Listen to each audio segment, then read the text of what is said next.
Get out of my way.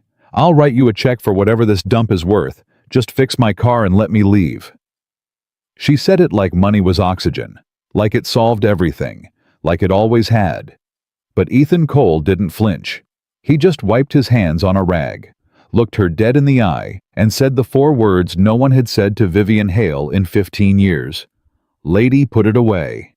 And that was the night a billionaire met the only man on earth who didn't want a single thing from her. If this story already has you hooked, subscribe to this channel right now, hit that bell and follow every single part with me to the very end. And drop a comment telling me what city you're watching from. I want to see how far this story travels. Now, let's go back to where it all began. The Bentley died at 11:47 on a Thursday night. No warning, no sputtering, no dramatic last gasp. 1 second, Vivian Hale was doing 82 miles an hour on an empty two-lane highway somewhere in the rural backside of nowhere, and the next second the dashboard lit up like a Christmas tree, and the engine just quit. She coasted to the shoulder, put it in park, sat there in the sudden suffocating silence. "No," she said out loud to no one. Absolutely not. She said it the way she said things in boardrooms.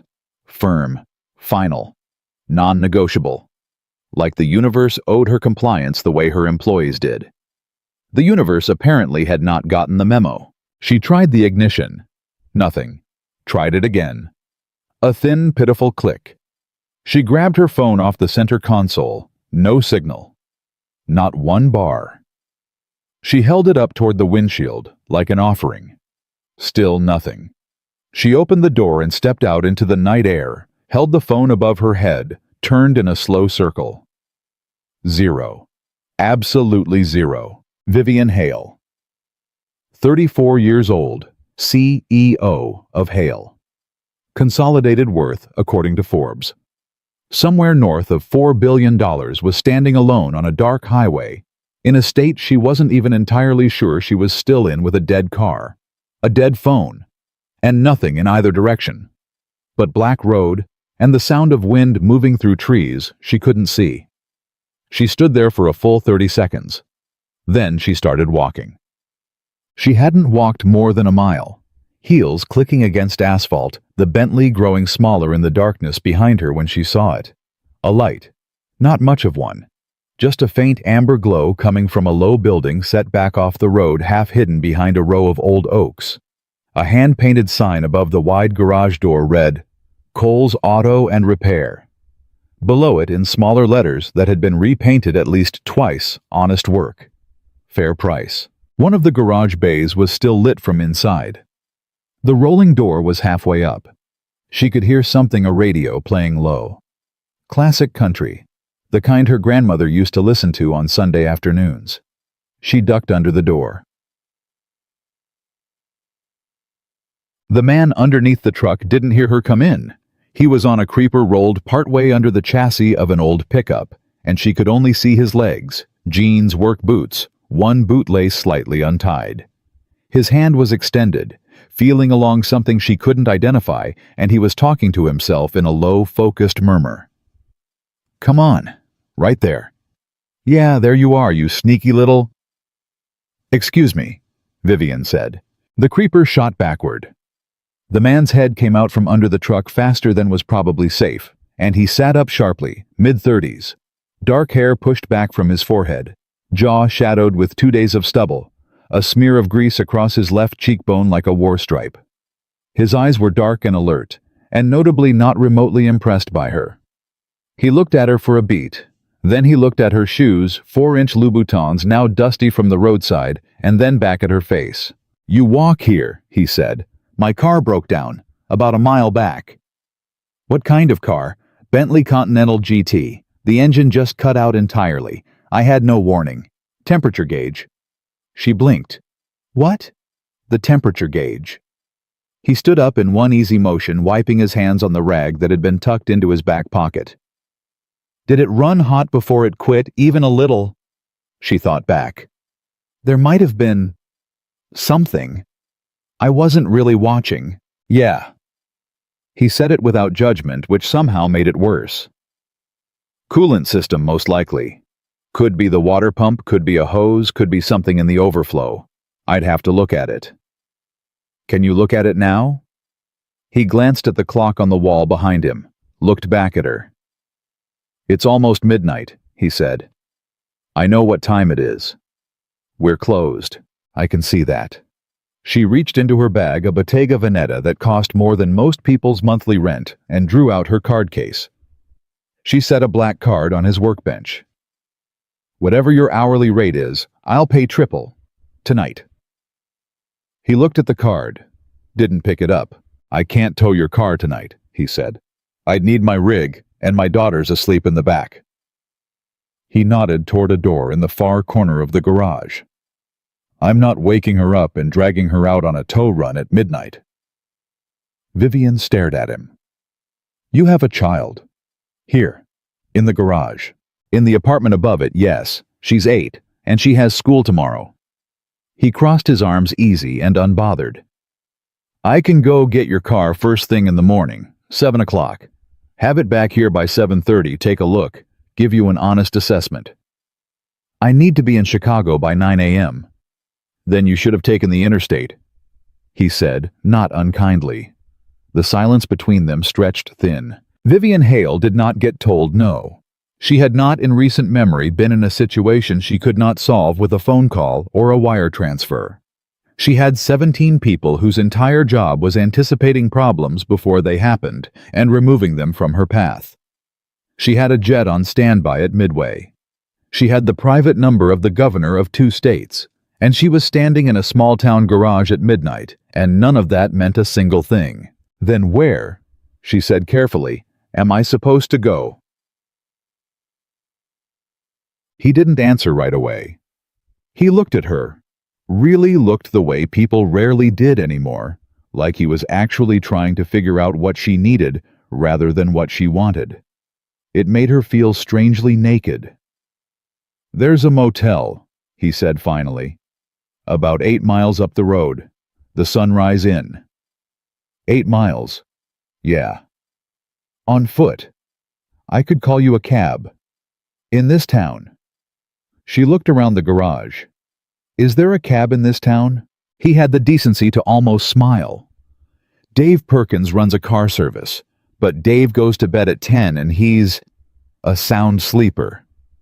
So there's no cab. Not at midnight, no. Another silence. Vivian looked toward the door in the corner, the one he'd nodded at. She looked back at him. You said there's an apartment. Something shifted in his expression. Guarded now. Yeah. Does it have a couch? He went very still. I'm not asking you to do anything, she said, and she hated the way her voice came out quieter than she intended, stripped of its boardroom authority by sheer exhaustion and something she didn't want to name. I've been walking a mile in 4-inch heels on a highway. I'm tired. I would like to sit down somewhere that isn't a ditch. If you have a couch I can sleep on until morning, I will compensate you very fairly, and I will not be any trouble whatsoever. He stared at her for a long moment. No trouble, he repeated like he was testing the weight of the words. None. He picked up her business card off the workbench, read it, set it back down. Vivian Hale, he said.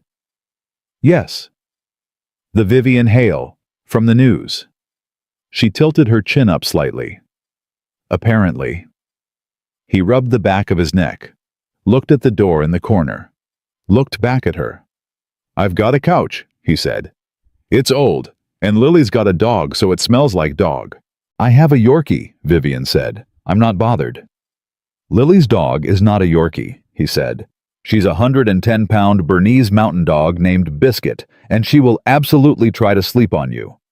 That's fine. He looked at her one more time, long, steady, like he was making a decision he wasn't entirely sure about. Then he exhaled through his nose, switched off the lamp over the workbench, and walked toward the corner door. Name's Ethan Cole, he said without looking back. Come on. The apartment was small, not shabby. She registered that immediately because she'd braced herself for something depressing, and it wasn't. It was small and worn and comfortable in a way that spoke of someone who took care of what they had. a plaid couch along the main wall, a bookshelf crammed with paperbacks, and what looked like a serious collection of NASCAR memorabilia. A kitchen where the dishes were drying in a rack, and something had been baked recently. She could smell it. Chocolate chip cookies, maybe. Or brownies. On the refrigerator, held up by a magnet shaped like a sunflower, was a crayon drawing of 3 figures, a tall one, a small one, and what appeared to be an enormous brown dog. Written in a child's careful hand underneath, "Me plus Daddy plus Biscuit." Vivian looked at it for a moment longer than she should have. "Bathroom's through there," Ethan said quietly, pointing down the hall. "I'll get you a blanket. You need anything else, just—" He paused, glancing toward the closed door at the end of the hall.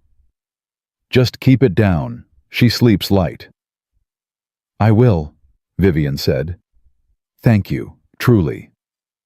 He gave her a short nod, the kind that meant, "Don't mention it," and also, "I'm not sure about this," and disappeared into the hallway. Vivian stood in the middle of the small, warm, cookie-scented apartment and felt something she hadn't felt in a very long time. She didn't have a word for it immediately. Then it came to her quiet and a little startling. Safe. She was asleep on the plaid couch, the blanket Ethan had brought her pulled up to her chin when she heard it. Small feet on the floor. A door opening with a gentle creak. Vivian opened her eyes. A little girl was standing in the hallway entrance, 8 years old or thereabouts, brown hair in 2 disheveled braids, wearing pajamas printed with cartoon hedgehogs. She was holding a stuffed rabbit by one ear. Beside her, massive and silent as a small bear, was the Bernese mountain dog Biscuit, presumably, who looked at Vivian with the deep philosophical calm of an animal that had seen everything and judged nothing. The little girl stared at Vivian. Vivian stared back. "You're not Daddy," the girl said. "No." Vivian agreed. "Who are you?" "My name is Vivian. My car broke down. Your dad let me sleep here." The girl considered this with the gravity of a judge reviewing evidence. "Did Biscuit scare you?" "Biscuit hasn't come near me yet," Vivian said. As if on cue, Biscuit crossed the room in 3 enormous silent strides and placed her head directly on Vivian's chest. The girl watched this. Her expression, which had been carefully neutral, shifted toward something that might have been approval. "She likes you," she said. "Apparently. She doesn't like everybody." The girl padded a few feet closer. "She didn't like Mr. Patterson from the parts store. She barked at him the whole time." "I'm honored," Vivian said. The girl sat down on the other end of the couch, tucking her feet underneath her, pulling the stuffed rabbit into her lap. She looked at Vivian with frank, uncomplicated curiosity. "Do you work far away?" "Chicago, usually." "Is that where you were going?" "Yes." "At nighttime." "I had a meeting in the morning." The girl thought about this. "Daddy has meetings sometimes too, with parts suppliers. He says they're boring but important." She paused. "Are your meetings boring but important?" Vivian almost smiled. "Yes, exactly like that." "I'm Lily," the girl said. "I know. I saw your drawing on the refrigerator." Lily brightened immediately. "The one with Biscuit." "Biscuit is very recognizable." Lily looked at the dog, who had now migrated so that her entire upper body was across Vivian's lap. "She's a Bernese mountain dog. They're Swiss. They used to pull cheese carts." "I didn't know that. Daddy looked it up for me." Lily tilted her head. "Do you have a dog?" "A Yorkie. Her name is Margot." Lily absorbed this. "Is Margot soft?" "Very." "Does she pull cheese carts?" "She does not," Vivian said. "She mostly watches Real Housewives with my assistant." Lily stared at her blankly. Vivian realized immediately that that joke had entirely missed its target audience. "She just mostly sleeps," Vivian corrected. "Biscuit sleeps a lot too," Lily said sagely. "Daddy says it's because she's a big dog, and big dogs need more sleep than little dogs." "Your dad seems to know a lot of things," Vivian said, and she meant it more than she'd expected to. "He knows everything," Lily said with complete and unembarrassed certainty. Then she yawned, enormous and unguarded the way only children yawn. "I should go back to bed. I have school." "You should." Vivian agreed. Lily slid off the couch. Biscuit lifted her head, looked at the girl, then looked at Vivian, then apparently making a decision stayed exactly where she was. "Night," Lily said. "Good night, Lily." The girl padded back down the hall. Her door clicked shut. Vivian sat in the dark with a 110-pound dog draped across her and thought about the fact that she had 300 unread emails, a board presentation due in 6 hours, and a car full of the tools of her empire sitting dead on the side of a road a mile away. And she was in this moment, in this small apartment, with this enormous gentle dog, and the smell of brownies in the air more present than she had been in months. She closed her eyes. She slept. Baky. She woke to the sound of a pan on a stove. Light was coming through the window, early morning light gray and pale and new. She could hear someone moving in the kitchen. Quiet, careful movements, trying not to wake her. She sat up. Her back protested from the couch cushions. Her hair was a disaster. She had mascara on the borrowed pillow, which she felt genuinely terrible about. Ethan was at the stove when she appeared in the kitchen doorway, still in yesterday's clothes, blinking. He glanced at her, then back at the pan. "Coffee's done," he said. "Thank you." She poured herself a cup, plain ceramic mug, the kind with no logo or irony, and stood at the counter. He was making eggs. 2 pans going. Toast in the toaster. "You cook," she said. "Every morning." "For Lily." "Lily doesn't eat eggs," he said. "She's going through a phase. Toast and peanut butter every day for 9 months straight." He glanced sideways at her. "The eggs are for you. Unless you don't eat eggs." Vivian paused. "You made breakfast for me. You're a guest. I'm a stranger who showed up at midnight." "Still a guest," he said simply. She looked at him. He was focused on the pan. There was no performance in it, no angle, no motive she could see. He'd made her breakfast because she was in his house and it was morning. That was the whole of it. She couldn't remember the last time someone had done something for her that had no string attached to it. She sat down at the table. "I want to pay for the breakfast too," she said. "Don't," he said. "Ethan." "Vivian." He said her name for the first time, easy and direct. "You can pay me for fixing your car. That's my job. Breakfast is just breakfast." She opened her mouth, closed it. "Okay," she said quietly. He set a plate in front of her. From down the hall came the thunder of small feet, and then Lily appeared in the kitchen at full morning energy backpack, already on one braid redone and one braid abandoned. Hedgehog pajamas replaced by jeans and a t-shirt that read, "Protect the pollinators," with a picture of a bee. She saw Vivian and stopped. Looked at her dad. Looked back at Vivian. "She's still here," she said, not with suspicion, but with the unmistakable energy of someone who has discovered something unexpected and interesting. "Her car's still broken," Ethan said. "Oh." Lily dropped her backpack by the door, climbed into the chair across from Vivian, and immediately reached for the toast. "Are you going to fix it, Daddy?" "Going to tow it in after I drop you off. And then she'll go to Chicago. That's the plan." Lily looked at Vivian with those frank brown eyes. "I've never been to Chicago." "It's a good city," Vivian said. "Do you like it there?" Vivian thought about her apartment. 42nd floor, Lake Michigan. View 3,000 square feet of custom. Everything silent at 6 a.m. because the cleaner didn't come until 8, and her assistant didn't arrive until 9, and there was no one else. "I live there," she said carefully. Lily accepted this as a complete answer, which Vivian realized it wasn't. And somehow, the fact that an 8-year-old in a B-shirt had caught the gap in her answer when no one else ever had made the coffee taste different.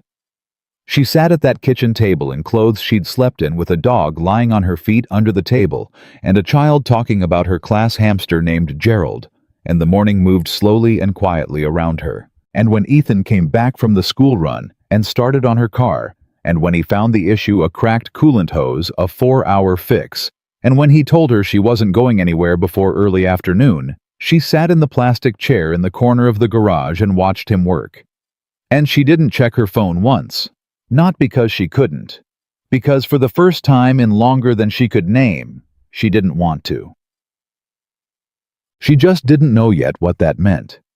She was supposed to leave at 2 o'clock. The Bentley was ready at 1:53. Ethan had the keys on the workbench, the invoice written out by hand on a yellow carbon paper receipt, the old-fashioned kind with the shop name stamped at the top. He set it in front of her without ceremony, the way he did everything, and she looked at the number and almost laughed. Not because it was outrageous, because it wasn't. "This is what you're charging me," she said. "That's the parts and 2 hours of labor," he said, "at my standard rate." "Ethan, I told you I'd pay triple." "I don't charge triple," he said. "I charge what the job costs." She stared at him.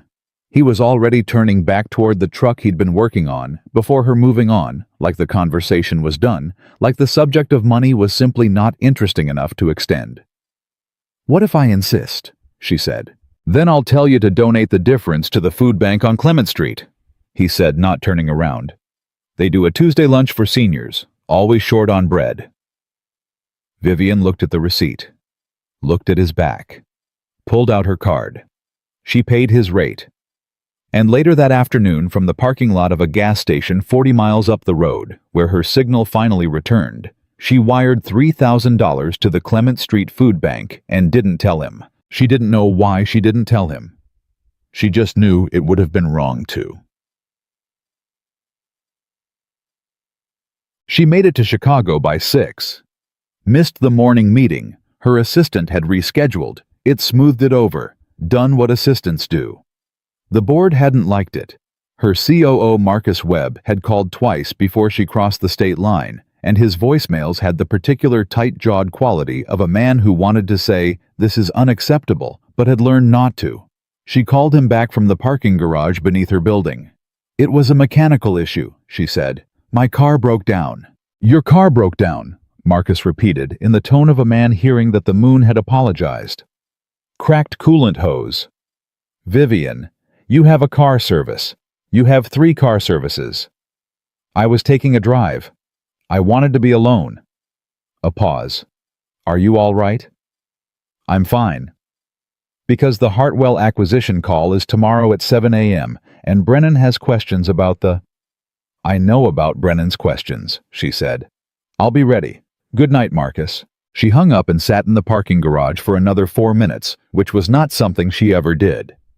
She sat and listened to the sounds of the city, the ventilation systems, a car alarm 2 levels up, the distant pulse of traffic, and she compared it without meaning to the sound of the garage in Millhaven, the radio playing low, the creak of the creeper, the simple mechanical focus of someone who knew what they were doing and did it without drama. She went upstairs.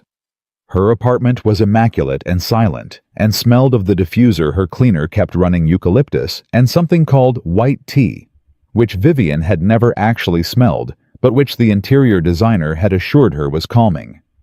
She poured a glass of water, stood at the window looking at the lake. She thought about Lily asking, "Do you like it there?" And her own answer careful and evasive. "I live there." She drank the water. Went to bed. She did not sleep well. She called the garage 4 days later. She'd written the number off the invoice she'd kept. The invoice slipped it into her bag without thinking about it, and found it later in the inside pocket where she kept things she wasn't ready to throw away. She told herself she was calling to make sure the repair had held. That was a reasonable thing to do. A responsible thing. She was not the kind of person who made impractical decisions. Ethan picked up on the 3rd ring. "Cole's Auto." "It's Vivian Hale," she said. "The Bentley." A brief pause. Then, "Hale, how's the car running?" "Perfectly. I wanted to make sure you knew the repair held." "Good to hear." "And I wanted to—" She stopped. She had not. She realized planned beyond this point. "I wanted to say thank you again, for the couch." "Already forgotten," he said. "It shouldn't be. You let a stranger into your home. Your daughter's home." You weren't dangerous, he said simply. I could tell. How? She heard him pause, heard the faint background sounds of the garage, an air compressor, a radio. You apologized to Biscuit when you bumped into her on your way to the bathroom, he said. At 2 in the morning. A person who apologizes to a dog at 2 a.m. isn't someone I'm worried about. Vivian found herself smiling before she knew it was happening. She looked offended. She always looks offended. She's a drama queen. How is Lily? Another pause. Shorter this time, but she caught it. She's good, he said. She asked about you, actually. She did. Said you were funny. A beat. I think she meant it as a compliment. What exactly did she say? She said, and I quote, Vivian was weird, but the good kind of weird, like how Gerald is weird. Gerald is the class hamster. You remembered. I remember things, she said. The line was quiet for a moment, not uncomfortable, just open, like a room with a window. Well, Ethan said. I'm glad the car's running. Yes. She hesitated. Tell Lily that Margot says hello. I'll tell her. She hung up and stared at her phone for a moment. Then she opened her calendar. She had a dinner Thursday, a flight to New York Friday, a charity gala Saturday, a brunch Sunday that she'd agreed to 8 months ago and had been dreading ever since. She closed the calendar. She drove back to Millhaven on a Tuesday. She didn't call ahead. She told herself she happened to be passing through, which was not remotely true, since Millhaven was 50 miles off any route she would logically take, but she told herself that, and pulled into the gravel lot at Cole's Auto at 11:45 in the morning. Ethan was under the hood of a minivan. He heard the Bentley and straightened up, shielding his eyes with one hand against the mid-morning glare. Hail, he said. Cole, she said. He looked at her, looked at the car. Something wrong with it again? No. Then why? I wanted coffee, she said. I remembered there was a diner. He looked at her steadily. She looked back. Neither of them believed the coffee excuse. Neither of them said so. Patty's closes at 2 on Tuesdays, he said. Then we have time. He wiped his hands, looked back at the minivan. Then he called something toward the open garage bay. She heard a teenage boy's voice answer and came out from behind the hood. My guy can watch the shop for an hour, he said. I didn't mean to pull you away from work. You pulled me away from work, he said, not unkind about it. They walked to the diner. Sir, Patty's was the kind of place that had not changed since 1987 and intended to stay that way. Laminate tables, vinyl booths, a pie case up front with 4 kinds rotating daily. The woman behind the counter, Patty herself presumably, though Vivian didn't ask, greeted Ethan by name and gave Vivian a look that was equal parts curious and appraising. New friend, Patty said. She's passing through, Ethan said. Patty's expression communicated very clearly that she did not entirely believe this, but she poured the coffee without comment. Vivian put her hands around the mug. The diner was warm. Someone had the local radio on behind the counter, and a man was talking about the upcoming county fair and whether the judging criteria for the jam competition had been fairly applied last year, and the conversation was so specific and so utterly removed from anything in her daily life that she felt like she'd stepped into a different dimension. What? Ethan said. Nothing, she said. You were smiling at the radio. I didn't realize. She looked at her coffee. Someone's upset about jam judging. That's Dale Pruitt, Ethan said. He's been upset about jam judging since 2019. He maintains his wife's blackberry preserve was robbed. Was it? I genuinely have no idea. I eat jam from a jar like a normal person. He wrapped both hands around his own mug. Why are you really here, Vivian? She didn't look away. I told you. You told me coffee. He held her gaze. You drove 50 miles out of your way for a $2 cup at a diner you've been to once. So. The radio moved on to weather. A woman at the counter laughed at something Patty said. The pie case hummed. I don't know. Vivian said, honestly. Something shifted in his expression. The guarded quality eased slightly like a knot loosening without fully giving. Fair enough, he said. They drank their coffee. They talked not about her company or his business, not about money or success, or any of the usual armor she wore in every conversation she had. They talked about Lily's current obsession with bees, and whether she might actually become a beekeeper, which Ethan said he would support fully, as long as the hives were not in the apartment. They talked about the minivan he was fixing, belonged to a woman named Rosa, who had 6 kids and couldn't afford to be without it for more than a day, so Ethan was pushing the job to the front of the queue. They talked about the book on his shelf. She'd noticed a battered John Steinbeck, and whether Of Mice and Men was depressing or just honest, and Ethan said he thought those two things weren't always different. You read a lot, she asked. When Lily's asleep, he said. It's quiet. I like quiet. I have a 42nd floor apartment, she said. It's very quiet. Is it? She looked at her cup. It's the wrong kind. He was quiet for a moment. Yeah, he said. I know what you mean. She looked up. Do you? Lily's mom left when Lily was 18 months old. He said straightforward, no performance of pain in it. It's been me and Lily since. Some nights the quiet's fine. Some nights it's... He paused, finding the word. It's a different thing entirely. She held that for a moment. I'm sorry, she said. Don't be. He looked at her directly. We're okay. Lily's more than okay. She's... He smiled, and it changed his whole face, sudden and unguarded. She's extraordinary. I don't know where she came from, honestly. She's smarter and kinder than I had anything to do with. You had something to do with it, Vivian said. Maybe. He picked up his coffee. Or maybe she just came in that way and I'm mostly staying out of her way. Vivian laughed. Real laughter, unmanaged, the kind she didn't produce in professional settings. It surprised her. She thought it might have surprised him too, because he looked at her with a kind of quiet attention, like he was noting something. What? She said. Nothing, he said. You should do that more. Do what? That, he said simply, and looked back at his coffee. She was back in Chicago by 5. She had a call at 6, a dinner at 8:40, messages she hadn't answered. She answered exactly none of them before she had to. And during the dinner, a rooftop restaurant 40 floors up, a man across from her whose name she would later struggle to remember explaining the upside of a very large and very dull real estate deal. She thought about Rosa and the minivan. About someone moving a job to the front of the queue because a family couldn't afford to wait. She thought about what it was worth to someone being first. She thought about how it didn't cost anything that mattered.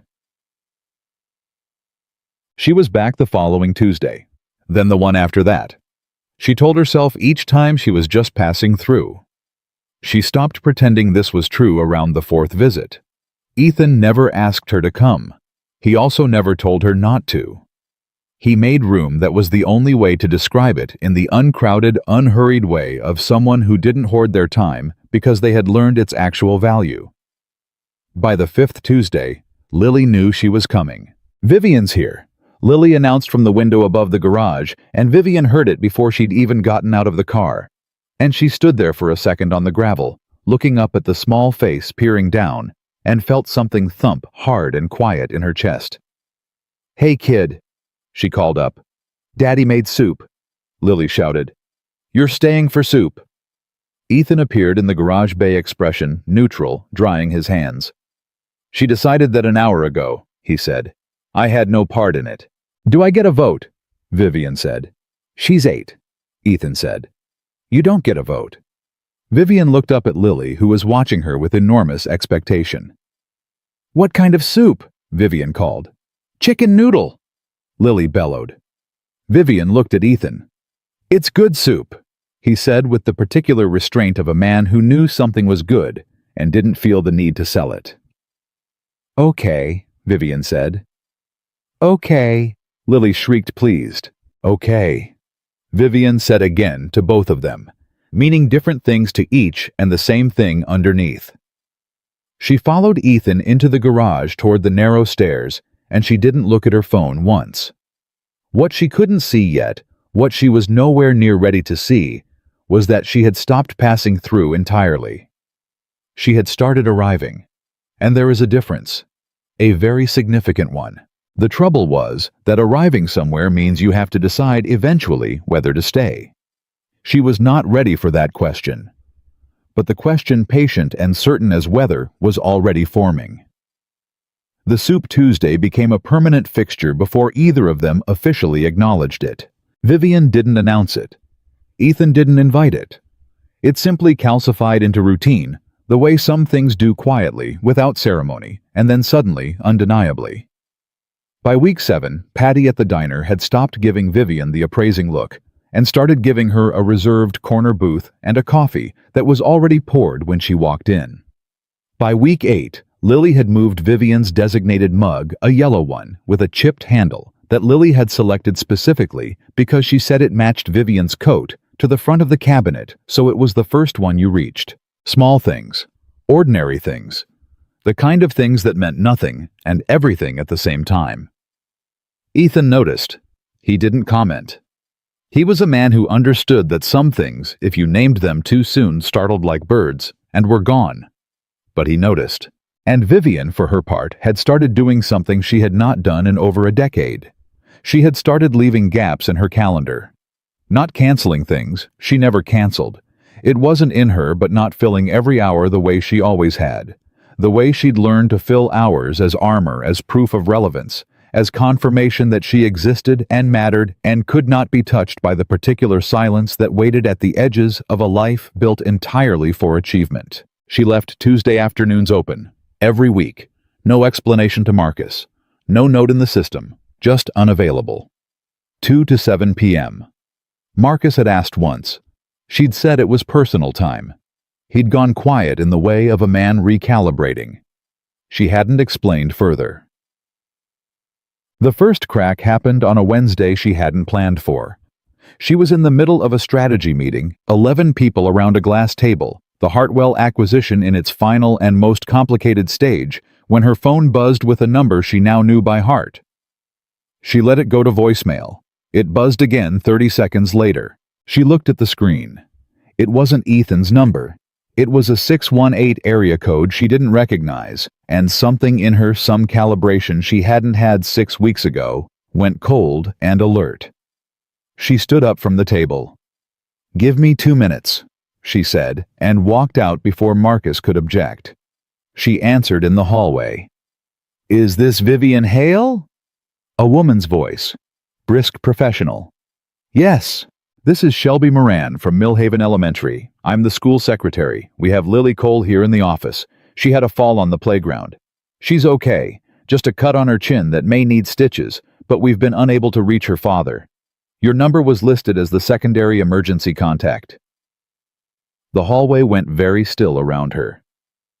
"I'm listed," Vivian said. Not a question. "Yes, ma'am. Since about 3 weeks ago. Mr. Cole updated the form himself." Vivian pressed her back against the wall. 3 weeks ago, he had done it quietly without telling her, without making a thing of it, just put her name on a form at an elementary school in a small town, as the person to call when his daughter needed someone. She had been a secondary emergency contact before, for her assistant for a college roommate she barely talked to anymore. It had always been administrative, paperwork. This was not paperwork. "I'll be there in 50 minutes, she said. "Ma'am, she's fine. You don't need to." "Is Lily scared?" A brief pause. "She's a little upset, yes?" "Then I'll be there in 50 minutes, Vivian said. "Tell her I'm coming." She walked back into the meeting room. 11 faces turned toward her. She picked up her jacket from the back of her chair. "We'll need to continue this tomorrow," she said. Marcus stared at her. "Vivian, the Hartwell call is—" "Tomorrow, Marcus." She looked at him directly. "Handle it." She was in her car before his objection fully formed. Lily was sitting in the school office with a gauze pad held to her chin, her backpack in her lap, her rabbit. She'd apparently had it in her bag, which suggested she carried it more often than Ethan probably knew, clutched against her chest. Her eyes were red-rimmed but dry. She had the particular dignity of a child who has decided she is done crying and means it.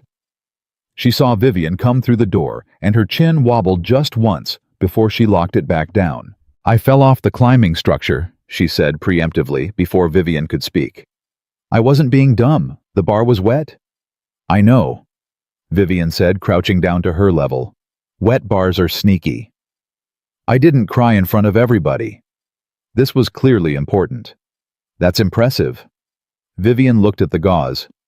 "Does it hurt?" "Kind of. Not that much." Lily cut her eyes sideways toward the school secretary, who was tactfully studying her computer screen. "More than I said?"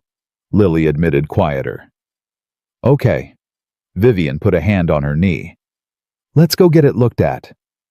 "Where's Daddy?" "He's probably under a car somewhere without his phone. We're going to find him." Lily looked at her. Something careful and measuring in it, the way Lily looked at things she took seriously. "You came fast," she said. "I was in a meeting." "You left your meeting?" "Yes." Lily considered this. "Was it important?" "Not as important as you," Vivian said, and she meant it with a completeness that surprised even herself. Lily was quiet for a moment. Then she leaned forward and put her head against Vivian's shoulder, just briefly, just a small, tired press of a child who had been holding it together alone for 45 minutes and needed 1 second of not doing that. Vivian held very still. She did not trust herself to move. Ethan found them at the urgent care clinic on Route 9 Three Stitches local anesthetic. Lily stoic throughout and rewarded with a grape popsicle she was now consuming methodically in a plastic waiting chair. He came through the door, moving fast still in his work shirt, a streak of grease on his forearm he hadn't had time to wash off. He saw Lily first, took her in the bandage on her chin, the popsicle the general alive and intact quality of her, and exhaled a breath that seemed to come from somewhere deep and physical. Then he looked at Vivian. "She's okay," Vivian said. "Yeah." His voice was rough. "I can see that." He crossed to Lily, crouched in front of her, cupped her face in both hands, and looked at the bandage with the focused intensity of a man who needed to assess the thing himself before he could believe it was all right. 3 stitches. "They were tiny stitches," Lily said. "The doctor said I was very brave." "You were," Vivian confirmed. "I didn't cry," Lily told her father. "I know, baby." He pressed a kiss to her forehead, held it there for a second. When he straightened up and looked at Vivian, something was working in his expression that he wasn't fully keeping under control.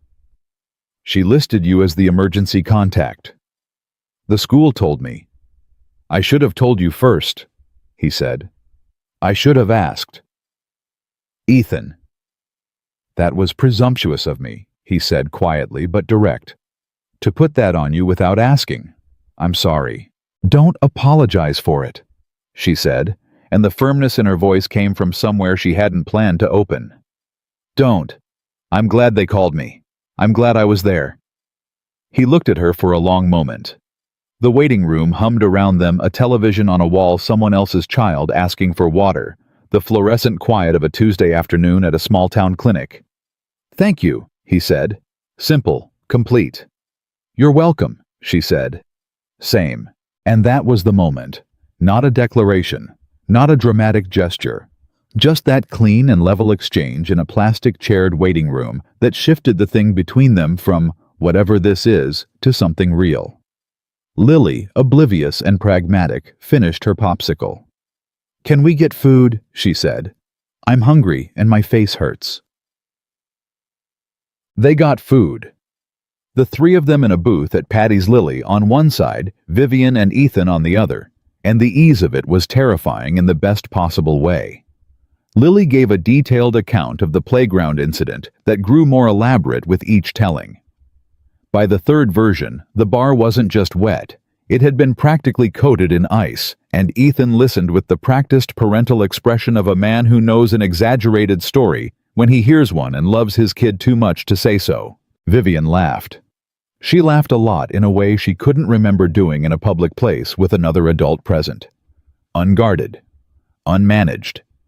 The kind of laughter that made her face do things she didn't control. Ethan watched her do it once, and she caught him. She didn't look away.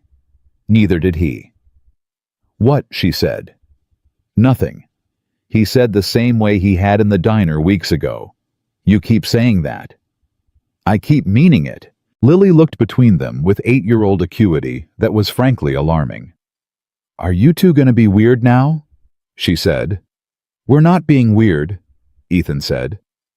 "You're doing the looking thing," Lily said. "You do the looking thing and then it gets weird." "The looking thing," Vivian repeated. "It's fine," Lily said, turning back to her grilled cheese. "Mrs. Papadopoulos at school does it with the gym teacher. It's just a grown-up thing." Ethan looked at the ceiling. Vivian pressed her lips together very hard. "Finish your food," Ethan said, or stretch. He walked her to her car when Lily had gone upstairs with Biscuit claimed by sudden post-stitches exhaustion and the gravitational pull of her bed. The night had come on while they were inside, cool and clean, and they stood by the Bentley in the gravel lot, and neither of them was in a hurry. "She's going to tell the whole class about her stitches tomorrow," Vivian said. "She's going to tell the whole class the gym teacher Patty and probably Dale Pruitt," Ethan said. "She doesn't process things quietly. She gets that from someone." "Not me," he said. "I process everything quietly." "I know," Vivian said. "A beat. Too quietly sometimes," he said, and this was a different register, careful, deliberate. "I want to say something and I keep not saying it because I'm good at not saying things." Her heart did something it was not professionally trained to do. "Okay," she said. He looked at her steadily. "This you coming here Tuesdays, the soup, the diner. I don't know what it is for you. You've got a life I can't fully imagine, and a career that's enormous, and I'm a mechanic in a small town with a kid and a dog and a couch that smells like that dog." He paused. "I need to know if this is something for you, or if it's a place you come to rest before going back to your real life. Because I'm okay either way." "You're not okay either way," she said. He stopped. "You're not," she said again. "Because if it's the second thing, it would hurt you. And Lily." Her voice was even, but her hands, which she couldn't entirely control, had tightened at her sides. "And I need you to know it's not the second thing." "What is it then?" he asked. "I don't know yet what to call it," she said honestly. "But I know that when the school called today, I was out of that meeting before I finished the thought. I know that on Mondays I'm already thinking about Tuesday. I know that when I'm here I don't perform anything, and I can't say that about anywhere else in my life." She met his eyes. "I know that your daughter put her head on my shoulder today, and I almost couldn't breathe." Ethan was quiet for a long moment. "She doesn't do that with people," he said, quietly. "She didn't do it with—" He stopped, started again. "She's careful with people. She learned to be careful. Because her mother left, Vivian understood without him saying it. Because she was 18 months old, and the person who was supposed to stay didn't. And 8 years old is not enough distance from that to forget how to be careful." "I'm not going anywhere," Vivian said. "That's a big thing to say," he said. "I know. You have a company, a life." "I know. Vivian. Ethan." She said it the way he said hers, easy, direct, like his name was a natural thing in her mouth, because it had become one. "I know what I'm saying." He looked at her for a long time. The gravel lot, the night, the light from the apartment above the garage where Lily was climbing into bed, and Biscuit was taking up 2/3 of the available mattress. "Okay," he said. "Okay, okay," he said again, and this time it meant something layered and solid and real. She got in her car. She drove 3 miles down the road before she pulled over, put the car in park, and sat there with her hands on the wheel, and her heart doing something enormous and inconvenient and completely outside her control. She thought, "I have $4 billion in a corner office and a jet on standby. She thought none of it is as significant as one sentence from a mechanic in a gravel parking lot who said okay and meant it like a promise. She sat with that for a long time. Then she drove home, and this time, the quiet of the apartment on the 42nd floor wasn't peaceful or terrible. It was just temporary. And temporary, she was discovering, was a thing she could survive. What she could not have known what was already building 200 miles away in a glass tower on Michigan Avenue, organized and patient and completely indifferent to everything she had just said in a gravel lot under a dark sky, was that her company was about to force her to choose. Not nudge, not suggest, force. And the person doing the forcing was someone who had been watching her empty Tuesdays and saying nothing for weeks, storing it up, calculating the cost. Marcus Webb had always been a patient man. He was done being patient. Marcus Webb called at 6:47 on a Thursday morning, which meant he had been awake since at least 5 and had spent those early hours building toward something. Vivian knew this because Marcus never called before 7. It was an unspoken rule between them, 15 years running, the kind of professional courtesy that held even during crises. When he broke it, it meant the thing he needed to say had grown too large to wait for a reasonable hour. She answered on the second ring. "Marcus, we need to talk." No preamble, no good morning. "In person, today. I have the Brennan call at 9 After the Brennan call, lunch. Not the office, somewhere private." She went still. "What happened?" "Nothing happened, yet." A pause waited with things unsaid. "But something is going to, and I need you to hear it from me first." She was at his preferred restaurant by noon, a quiet Italian place on Erie Street, where the tables were far apart and the staff knew not to hover. He was already there when she arrived, jacket on hands around a water glass, the expression of a man who had rehearsed what he was about to say and was hoping the rehearsal held. She sat down, looked at him. "Tell me," she said. Marcus Webb had been her COO for 11 years. He was precise, loyal, and constitutionally incapable of cruelty, which meant that what he said next cost him something real. "3 board members came to me last week," he said, separately, Dunham, Price, and Kessler. "They're concerned, Vivian, about focus, about—" he chose the word carefully, "presence." "I've missed 2 meetings," she said, "in 4 months. It's not just the meetings." He set his water glass down. "It's the Hartwell call you walked out of. It's the campaign review you rescheduled twice. It's the Tuesday afternoons that have been blocked out for—" He paused. "They notice, Vivian. The board notices. The team notices. My performance metrics are excellent," he said. "I know. I've said so. Repeatedly." He leaned forward. "That's not the argument they're making. The argument they're making is about trajectory, about whether the woman who built Hale Consolidated in 12 years is the same woman who is running it now." He held her gaze.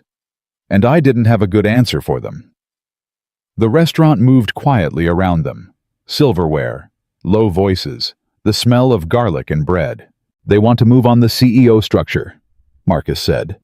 "A co-CEO arrangement, bringing in external leadership for day-to-day operations, while you transition to, they're calling it a chairwoman role, strategic oversight."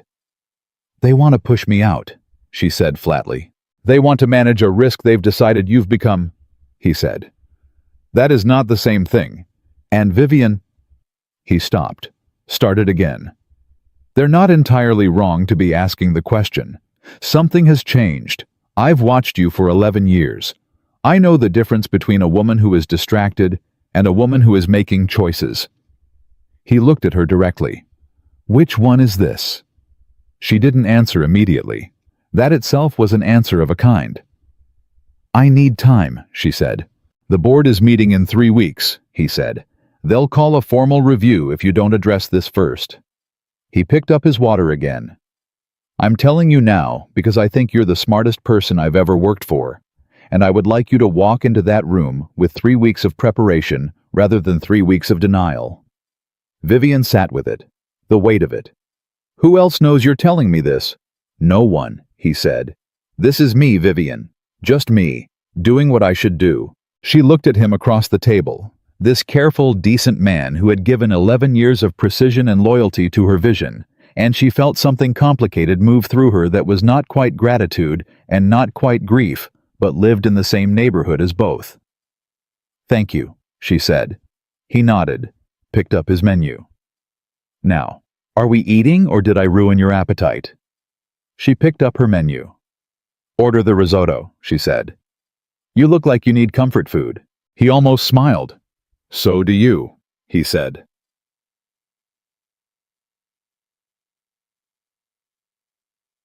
She did not call Ethan that night. She sat in her apartment with the city laid out below her and her laptop open to the Hale Consolidated Corporate Charter. And she read it the way she had read it when she was 22 years old, and writing the first version herself in a rented office with no furniture and a borrowed desk chair, and the absolute uncomplicated certainty that she was going to build something that mattered. She had built it. It mattered. 4,000 employees, 11 subsidiaries, a portfolio that had weathered 2 recessions and 1 global crisis and come out larger each time. She had built this. And she sat in the center of it tonight and felt underneath the strategy and the legal language and the familiar architecture of the thing she had made a question that had no business being there at her age, with her track record, with her resources. Is this what I want? Not is it what she'd built. Not is it what she'd earned. Not is it what defined her. Is it what she wanted? She closed the laptop at midnight and didn't answer the question. But the fact that she couldn't answer it immediately, the fact that it required thought at all, told her something she wasn't ready to hear clearly yet. She drove to Millhaven on a Saturday. Not Tuesday. Saturday. She hadn't done that before, and the irregularity of it felt like a statement she was making without quite meaning to. Ethan was in the garage when she pulled up, but he wasn't working. He was sitting on an overturned crate near the bay door with a cup of coffee, and Lily was next to him on a smaller crate, and they were both looking up at something, a bird's nest tucked into the lip of the garage's roof overhang, which Vivian could hear was occupied. They turned at the sound of the Bentley. Lily lit up immediately. Ethan's expression moved through surprise, and then something warmer, and then something careful in about 2 seconds flat. "You're not Tuesday," Lily said. "I know," Vivian said. "Is that okay?" Lily looked at her father. He looked at Vivian. "Yeah," he said. "It's okay." Lily grabbed her hand and pulled her toward the crates. "Come look. There are babies. 4 of them. Daddy says they're wrens." Vivian looked up at the nest. 4 tiny open mouths. Furious, hungry, completely helpless. "They're loud," she said. "They're hungry," Lily said. "The mama comes back every few minutes. We've been watching." Vivian looked at Ethan. He was watching her, not the nest. "Sit down," he said, nodding at a 3rd crate she hadn't noticed. "Coffee's still hot." She sat. He handed her his cup, not a spare his own, and she took it without thinking about the intimacy of it until she'd already taken a sip. She told him about the board meeting while Lily watched for the mama wren. She told it plainly, without softening it, because she'd decided on the drive that the worst thing she could do was manage the information the way she managed everything else in her professional life. Ethan listened. He was a good listener, present, still no performance of reaction. When she finished, he was quiet for a moment. "What are you going to do?" he said. "I don't know yet." "What do you want to do?" She looked at the nest, the 4 open mouths. "That's the part I'm working on." He turned the question over. "What does walking away look like, realistically?" "It looks like the chairwoman role," she said. "Strategic oversight, significantly less day-to-day. I'd still own 41% of the company. My vision stays embedded in the structure." She paused. "It looks like having Tuesdays and Saturdays." She said the last sentence quietly and felt him go still beside her. "Vivian, I'm not saying that to put pressure on anything," she said quickly. "I'm telling you because you asked what I want, and that's part of the honest answer." A long pause. "What's the other part?" he said. "The other part is that I've run this company since I was 22, and I don't know who I am without it running at full speed, and that terrifies me more than the board does." She exhaled. "There. That's the honest answer." He was quiet. Then, "Can I say something that you might not like?" "Yes. You already know who you are without it," he said. "You've been showing up here for 3 months, and you're the same person, whether you've got a board crisis or not. The way you talked to Lily the day she got her stitches. The way you listened to Rosa when she came to pick up the minivan and you spent 20 minutes talking to her about her kids. The way you apologized to my dog at 2 in the morning." He turned and looked at her directly. "That's not a person who doesn't know who she is. That's a person who forgot she was that person somewhere along the way." Her throat did something involuntary. She looked at the nest. The mama wren had arrived on a nearby branch, watching them with the focused alertness of something responsible for things that couldn't yet fly. "How do you do that?" Vivian said. "Do what?" "Say the exact true thing without making it feel like a verdict." "Practice," he said. 8 years of talking to a kid who catches you every time you're not straight with her." Vivian almost smiled. "She really does. It's terrifying. And also the best thing that's ever happened to me," he said simply.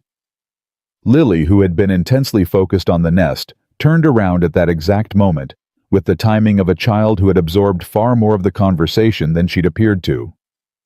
"Are we having lunch?" she said. "Because I'm really hungry, and those babies are making me think about food." Lunch was sandwiches at the kitchen table. Lily's specification. Ethan's execution.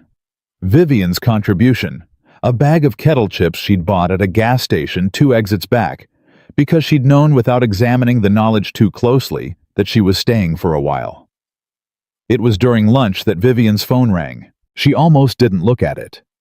She'd put it face down on the counter, a habit she'd been developing here without consciously deciding to. But Lily saw the screen light up from across the table. "Your phone's going?" Lily said. Vivian looked. "Marcus." She hesitated 1 beat and then excused herself. "Webb," she said, stepping into the hallway. "Dunham moved the meeting up." Marcus's voice was clipped, controlled, the tone he used when things were worse than expected. "He's called an emergency board session, Tuesday, 9 a.m. On what grounds?" "The Hartwell deal. There's a filing anomaly. Probably nothing the legal team is already on it, but Dunham is using it as leverage. He wants a formal performance review on the record before they proceed." She pressed her hand flat against the hallway wall.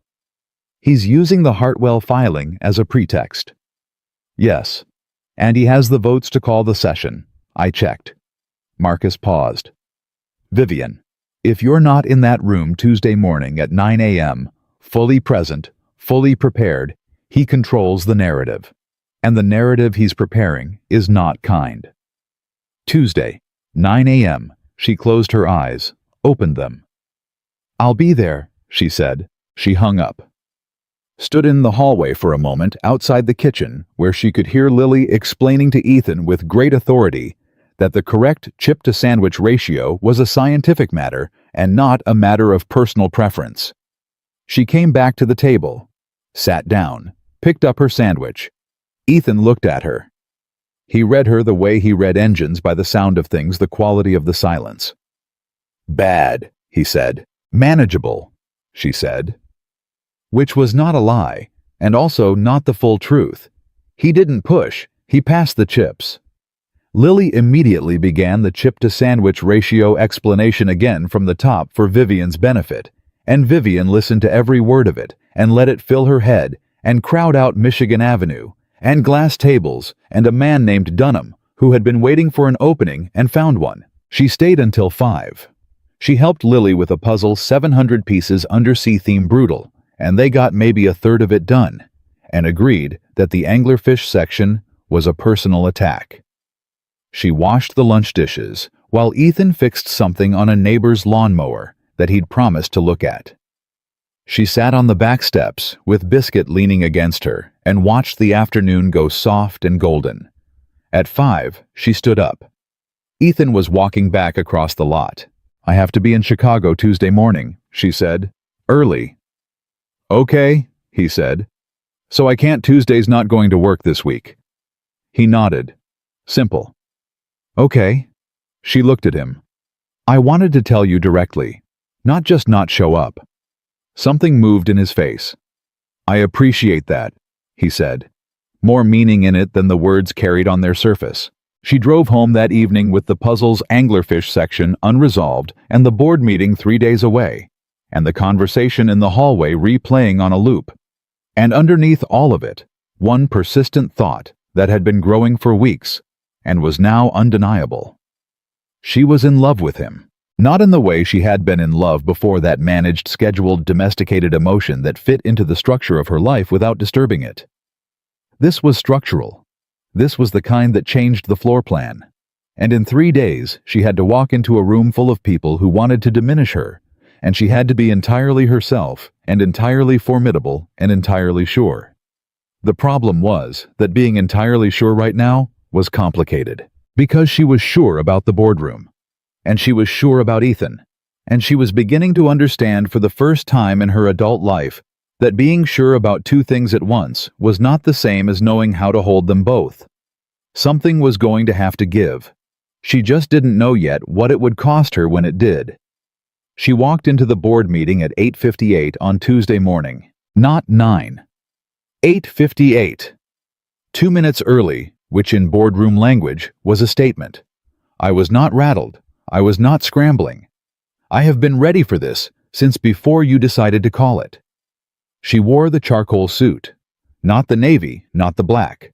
The charcoal, which was the one she'd worn the day she signed the original Hale Consolidated Incorporation documents 12 years ago. Nobody in that room knew that. She knew it. That was enough. Dunham was already seated.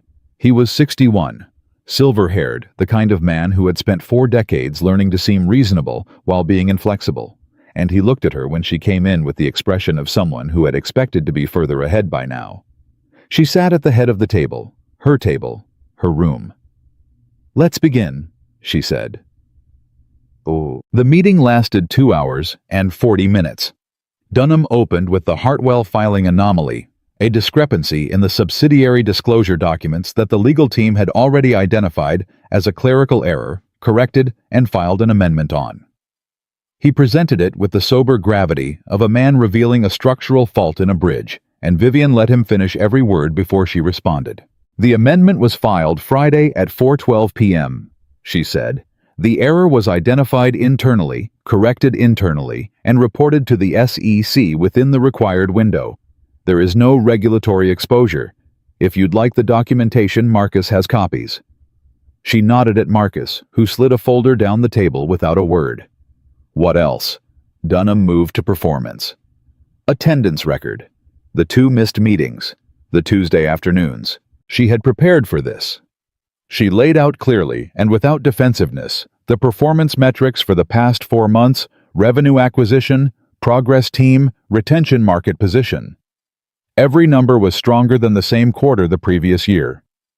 She put the figures on the screen. She let them speak at the volume they deserved. If the board's concern is performance, she said, the numbers in front of you address that concern completely. If the board's concern is something other than performance, I'd invite someone to name it directly. Silence. The particular silence of a room in which someone has been outmaneuvered and knows it. Price spoke first. He was the cautious one, not hostile, just risk-averse, the kind of board member who followed momentum. Vivian, he said carefully, I think what we're trying to understand is what's the plan, strategically, for the next phase. She had expected this. She had prepared this answer on the drive from Millhaven to Chicago on Sunday morning, thought it through completely, and she delivered it now with the full precision of someone who had run this company for 12 years and knew exactly what she was building toward. She talked for 22 minutes. The next acquisition tier. The restructured leadership model she was proposing, not the co-CEO arrangement Dunham had been quietly lobbying for, but her own version, which elevated 2 of her strongest internal leaders into expanded operational roles, while she moved into a strategic position of her own design. Not pushed, chosen, her terms, her architecture, When she finished, Kessler, who had been quiet the entire meeting, looked at Dunham and said simply, "I'm satisfied." Price nodded. Dunham looked at the table. He was too experienced to show the full measure of what he felt, but she could see it at the edges, the slight tightening around the jaw, the minute recalibration of a man who had played a hand and found it wasn't the hand he thought. "Call to review," she said, looking around the table. No one called it. "Then we're adjourned," she said. She was in the elevator, jacket still on, alone, when it hit her. Not the triumph of the meeting. Not the relief. Something else, a recognition, clean and sudden, like a window opening. She had just redesigned the structure of her company. Voluntarily, strategically, on her terms, not Dunham's. And standing in that elevator, watching the floor numbers descend, she understood something she hadn't fully articulated even to herself until this moment. She had designed it so it would work without her at the center of it. Not because she was forced to. Not because the board pressured her into it. Because she wanted it to.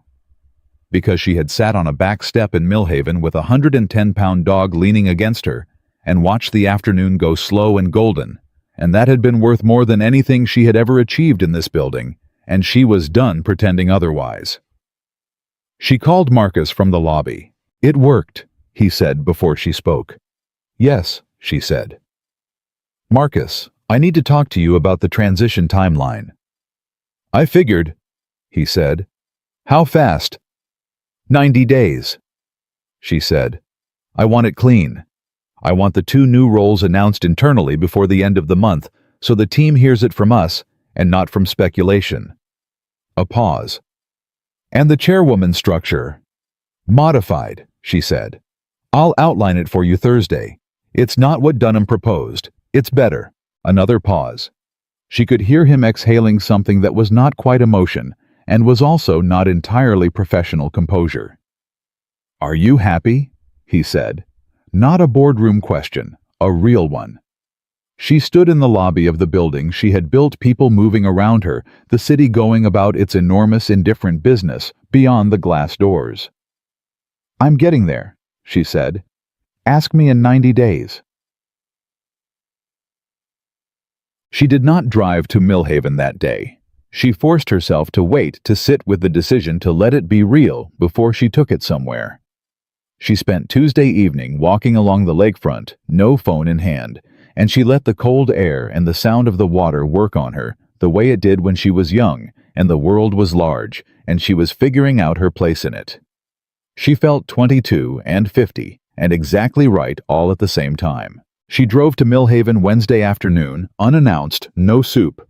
Tuesday, no plan. Ethan was closing up the garage when she pulled in. He had his back to her, rolling down the bay door, and he turned at the sound of the gravel and went still. She got out of the car, stood there. He looked at her for a long moment, that steady reading look that had unsettled her the first time, and now felt like the most reliable thing she knew. "Meeting was yesterday," she said. "How'd it go?" "I won," she said. "And then I redesigned the whole thing." He tilted his head slightly, waiting. 90 days, she said. "I'm transitioning to a chairwoman role. My design, my terms. Marcus takes day-to-day operations. 2 internal leaders move up. The company stays exactly what it should be, and I stop being the thing it runs on." She paused. "I wanted you to know. Before anything else. I wanted you to be the first person I told who isn't a lawyer or a board member." He was quiet. His hands were still at his sides. She couldn't fully read him, and it made her heart move fast. "Why?" he said. "Because it mattered that you knew," she said. "Because when I thought about who I wanted to call after that meeting, the first call, the real one, it was you. It's been you for a while, and I kept being careful about saying it, and I'm done being careful." A beat. A long one. "Vivian," he said, and his voice had that roughness in it that she'd learned meant he was feeling something larger than he was immediately going to express. "I'm not asking you for anything tonight," she said quickly. I'm not showing up here expecting I know this is complicated, and I know Lily is the first consideration always, and I know you are not someone who moves fast, and I respect that completely." She stopped, steadied. "I just needed you to know that I'm not in transition because I lost something.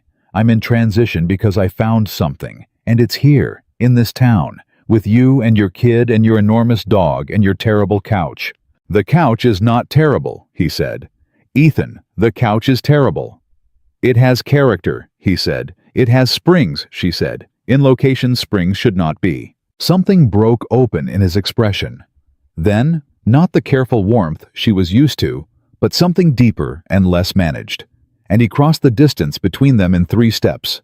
And before she had processed the movement, his arms were around her and he held her with the complete, uncomplicated certainty of someone who had been waiting for permission and was done waiting. She held on, hard. Her face against his shoulder, the smell of the garage and soap and something that was simply and entirely him, and she felt the last tightly held thing in her chest release its grip and let go. "I've been trying to figure out how to say something for 6 weeks, he said against her hair. "And I kept not saying it because you're careful," she said. "Because Lily loves you," he said. "And if I said it and you left, it wouldn't just be me." He pulled back enough to look at her. "She moved your mug to the front of the cabinet, Vivian. She reorganized the whole cabinet. She put yours first." Her throat closed. "She did it 2 months ago," he said. "I didn't tell you because I didn't know what to do with it." "What do you do with it?"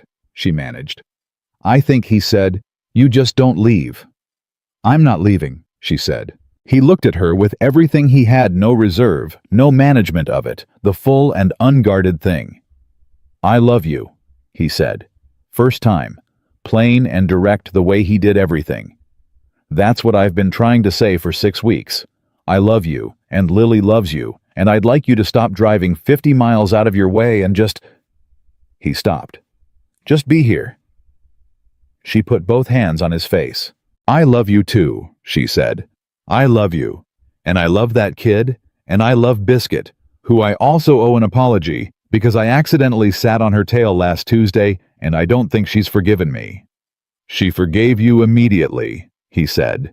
"She was on your lap 5 minutes later." "I wasn't sure." "Biscuit doesn't hold grudges," he said. "Unlike me." She laughed, and he laughed. And it was the kind of laughter that happens when relief and joy arrive at the same moment, and the body doesn't know how to hold both, so it just laughs undignified and complete. Ted. Lily came downstairs 10 minutes later. She had been alerted with 8-year-old radar that defied explanation that something was happening below, and found them sitting on the old crates by the garage bay, with coffee that Ethan had gone inside to make sitting close enough that their shoulders touched in the easy, habitual way of people who have stopped being careful around each other. She stood in the doorway and looked at them both with those frank, brown, extraordinarily perceptive eyes. "You told her," she said to her father. "I told her," he said. Lily looked at Vivian. "Are you staying for dinner?" "If you'll have me," Vivian said. Lily considered this with the gravity she brought to all serious matters. "We're having pasta," she said. "Daddy makes it from the box, but he puts real butter in it, so it's actually good." "I love pasta from the box," Vivian said. "Nobody loves pasta from the box," Lily said, completely matter-of-fact. "But it's fine. You can help with the angler-fish section of the puzzle while it cooks. We've been stuck on it for 4 days, and I think we need fresh eyes." "I'm good at angler-fish," Vivian said. Lily squinted at her. "Is that true?" "No," Vivian admitted. "But I'm very motivated." Lily accepted this as sufficient, and went back inside, calling over her shoulder for Biscuit, who thundered past both of them with a momentum that suggested she had also been waiting, and was also done waiting. Ethan looked at Vivian. "Pasta from the box," he said. "It sounds incredible," she said. He stood, extended a hand. She took it, and he pulled her up, and they went inside together into the small, warm apartment that smelled of whatever Lily had been baking into the organized, cheerful noise of a household in motion, into the ordinary and extraordinary thing of an evening that belonged to all 3 of them. 90 days later, on a Thursday morning, Vivian Hale signed the final restructuring documents in the conference room of Hale Consolidated with Marcus Webb and 2 attorneys present, and transferred day-to-day operational authority in the precise, clean manner she had designed herself. She shook Marcus's hand when it was done. He held hers for a moment. "The building's going to miss you in it," he said. "I'll be in it," she said. "Just less, and better." He smiled, a real one. "Yeah," he said. "I think so too." She drove out of Chicago at noon. She did not take the interstate. She took the 2-lane highway, the same road, the same direction as the night the Bentley died, and the dark came in, and she walked a mile in 4-inch heels toward a faint light she didn't know was going to change everything. She pulled into Cole's auto at 2 in the afternoon. Ethan was with a customer. She could hear him talking patient and direct, explaining something about a timing belt. Lily was in school. Biscuit was asleep on the mat inside the bay door, and she opened one enormous brown eye when Vivian stepped over her and then closed it again with the supreme serenity of an animal that had never doubted this outcome. Vivian sat on the crate by the bay and waited. She was good at waiting now. She had learned it here in this garage from a man who understood that some things arrived in their own time, and the right response was presence, not urgency. When the customer left, Ethan came out and leaned against the doorframe. "It's done," he said. "It's done," she said. He nodded, quiet for a moment.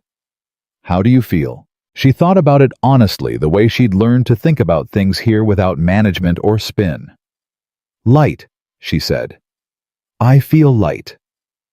He pushed off the doorframe, sat down on the crate beside her. Their shoulders touched. "Lily wants to know if you're going to help with the bee project," he said. "She needs an adult co-sponsor for the school fair." "I'm available," Vivian said. "She also wants to know if Margot can visit." "Margot has been waiting for an invitation. She also—" He stopped, reached into the pocket of his shirt, pulled out something small which he held for a moment before he turned and set it in her hand. A key, simple, silver, a little worn. She looked at it, looked at him. "Apartment key," he said. It's not a thing with conditions or expectations. It's just—" He paused, finding the words the way he always did, carefully and without performance. "You keep showing up, and I keep wanting you here, and I thought you should be able to get in when I'm under a car and can't hear the door." She closed her hand around the key. "Ethan Cole," she said. "Vivian Hale," he said. "This is the most romantic thing anyone has ever done for me," she said. "And it's a house key to an apartment above a garage." "It's a good apartment," he said. "It's a great apartment," she said. "It smells like brownies and dog, and it has a couch with character and a cabinet where my mug is in the front." He looked at her sidelong. "She told you about the cabinet." "She told me about the cabinet," Vivian said. "About 2 months ago. I didn't say anything because I didn't know what to do with it." He stared at her. "You knew for 2 months." "I knew for 2 months." "And you didn't—" "I was being careful," she said. He shook his head, slow and helpless, and then he put his arm around her shoulders, and she leaned into him, and they sat there in the gravel lot in the afternoon light, while the baby wrens above the garage door made their furious hungry noise, and Biscuit snored from the mat. And the town moved around them, the way small towns do, unhurried, particular entirely itself. She had $4 billion and a chairwoman title and a jet on standby, and a Yorkie named Margot, who was at this very moment being watched by her assistant in a 42nd floor apartment on Lake Michigan. And she was sitting on an overturned crate in a mechanic's gravel lot, holding a worn silver key. And she had never, not once, in her 34 years, been so completely and exactly where she was supposed to be. Some people spend their whole lives building the thing they think will make them whole. Vivian Hale had built hers, and it was real, and it was good, and she was proud of it. But wholeness, it turned out, was not something you built. It was something you found in a faint light at the end of an empty road, in a stranger who didn't want anything from you, in a little girl who moved your mug to the front of the cabinet without being asked. It was something you chose. She chose it. Every single day from that point forward, she chose it. And that was enough. That was everything. That was the whole true, complete story.